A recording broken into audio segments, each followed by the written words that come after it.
দর্শক বন্ধুরা, আশা করি সবাই ভালো আছেন। আমার বাংলা 1980 চ্যানেলের পক্ষ থেকে সকলের সুস্বাস্থ্য ও দীর্ঘায়ু কামনা করে 16ই ডিসেম্বর মহান বিজয় দিবস উপলক্ষে শুরু করছি আজকের বিশেষ আলোচনা। 1947 থেকে শুরু করে 52, 66, 69, 70, 71 সনের লাখো শহীদের রক্তের বিনিময়ে এবং 3 লক্ষ মা বোনের ইজ্জতের বিনিময়ে আমাদের এই স্বাধীনতা, এবং আমরা অর্জন করেছিলাম দুরন্ত এক বিজয়।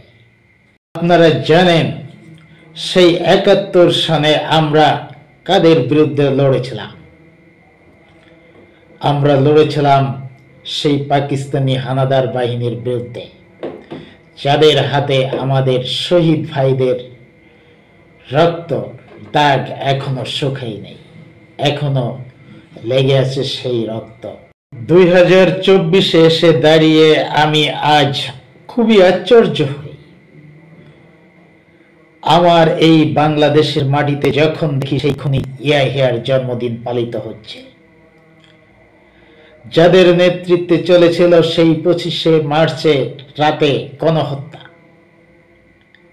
যেখানে হত্যা করা হয়েছিল এদেশের বুদ্ধিজীবী, সাধারণ ছাত্র, শিক্ষক, জনতাকে নির্বিচারে নির্মমভাবে।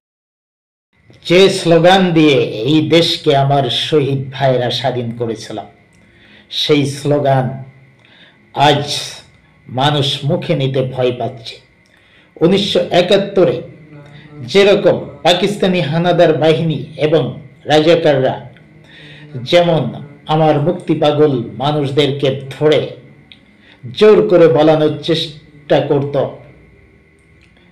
বল পাকিস্তান জিন্দাবাদ, জীবনের বিনিময়ে, তাদেরকে দিয়ে এটা তো বলাতেই পারেনি, বরং জীবনের শেষ নিঃশ্বাস ত্যাগের আগেই তারা বলে গেছে জয় বাংলা। কিন্তু দুঃখের বিষয়, আজ বাংলার মানুষ সেই স্লোগান নিতে ভয় পাচ্ছে। একটা দেশের স্বাধীনতার যুদ্ধ একবারই হয়, আজকে সে কথা বললে সে অপরাধী। হ্যাঁ, আবু সাইদ মুগ্ধরাজ 24-এর নায়ক একটা একনায়কতন্ত্রের অবসান ঘটানোর জন্য, কিন্তু আমি মনে করি তাদের রক্তের মূল্য ও আত্মত্যাগকে আপনারা ধরে রাখতে পারলেন না। একটা ফ্যাসিস্ট যুগের অবসান ঘটিয়ে আপনারা তার থেকেও বড় একটা ফ্যাসিস্ট যুগের সূচনা করলেন। আজ দেশের যে অবস্থা, আমি কিছুই বলবো না, আপনারা চিন্তা করেন। সাধারণ মানুষের নাগরিক অধিকারের কথা বাদই দিলাম, আজ আমার দেশের ভূখণ্ড হুমকির সম্মুখীন হয়ে দাঁড়িয়েছে কিছু উগ্রবাদীদের জন্য। কেন এমন হলো? আজ উগ্রবাদীদেরকে জেল থেকে ছেড়ে দেওয়া হচ্ছে, আজ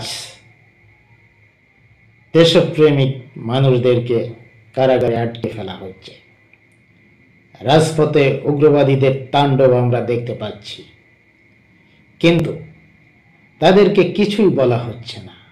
মনে হচ্ছে তারাই এই দেশটাকে চালাচ্ছে। সরকার কি তাদের মাথায় তুলে রেখেছে নাকি? এভাবে চলতে থাকলে আমাদের লাখো শহীদের আত্মত্যাগ নিষ্ফলে যাবে। তাই সকল দেশপ্রেমী ভাই বোনদেরকে আমি জেগে ওঠার জন্য আহ্বান রাখছি। আপনারা প্রয়োজনে অস্ত্র হাতে নিয়ে উগ্রবাদীর কালো থাবা থেকে এ দেশকে বাঁচান। মনে রাখবেন, we should be prepared to fight against the enemy of our country. ধন্যবাদ সকলকে, ভালো থাকবেন সবাই।